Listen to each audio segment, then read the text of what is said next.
what is going on in this video. I'm talking about how to do a new layout. I'm also going to tell you about 2 important key pieces of information that you are going to need to know anytime you do a new layout. These things are going to not only help you, but also prevent you from getting in trouble and possibly facing some legal consequences. First, let's talk about this job. This is a brand new layout for a Sonic franchise customer of ours.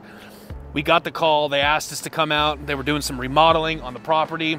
As you can see, we've got some brand new concrete here. And the plans were not too difficult.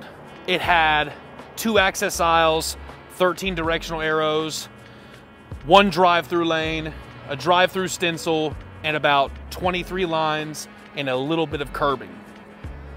When you're doing new layouts, it is so very important, number 1, that you have plans that have been approved by the city. The last thing you want to do is come out here and get a set of plans thrown at you that have not been approved by the city. Now, when you're doing these new layouts, that's the first thing you need to ask when the customer calls you. Have the plans been approved by the city? The reason why you need to ask that is because you don't want anything to come back on you as the service provider, because contractors can be shady.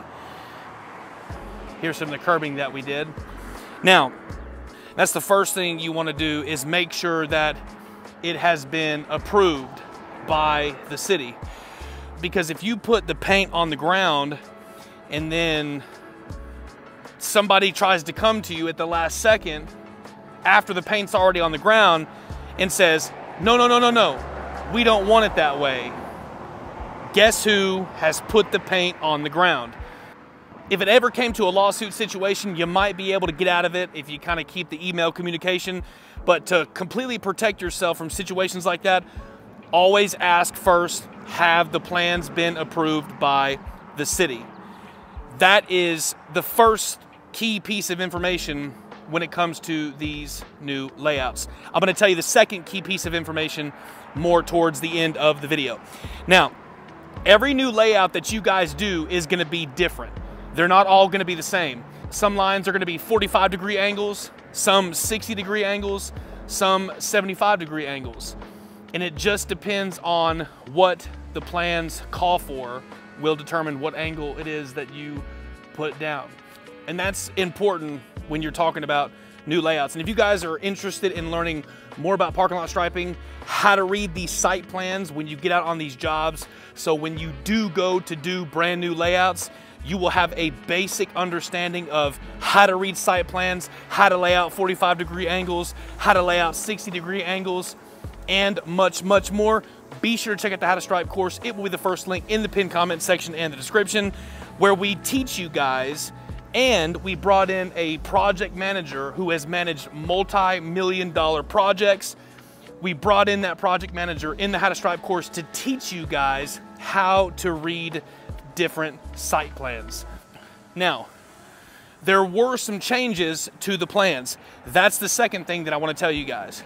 Sometimes you will see in site plans about variations and changes. For example, when we first looked at the plans, it showed angled parking. Now, after that, we put it at perpendicular because it had been approved. The second thing that I want to tell you guys is never under any circumstances deviate away from your site plans. If you're out there and you have to call an audible, or the concrete's not adding up, or the asphalt's not adding up, there's not enough square footage, or any situation that might arise that's going to cause you as the service provider to have to deviate away from the plans. Maybe the parking lot's not laid out correctly, or maybe there's not enough curbing. Maybe the plans call for 400 feet of curbing and the previous contractor only laid out 375 feet of curbing. Whatever the case may be, when you have to deviate away from the site plans, not only does it need to be approved by the city, but you also need to make sure that the deviations have been approved. Typically, you should go to your general contractor and then wait for his approval, and at best, let the city revise it. Now, in a perfect world, that's ideal. Sometimes it's not gonna happen that way, but you always wanna make sure that you cover yourself. That is the most important thing. All right, now we're in the drive-through lane, a little bit of shade. We did this drive-through lane and it was a curve. I'm also gonna give a bonus tip for you guys that stuck around until the end of the video. A lot of people ask me, what's the trick to doing curves? Striping curved lines. Behind me, you can see this line right here, which is just a basic straight line. But then you also see this curved line. Now, what you can do to make sure that you get a good curve is to take that straight line, the other straight line, intersect the two, and then make a 90-degree angle. Once you make the 90-degree angle, then you can turn the striping machine inward once you have striped those two lines. That's just kind of a bonus tip, make it easy for you.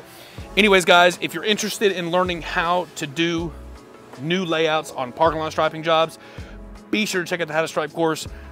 It will be the first link in the pinned comment section and the description.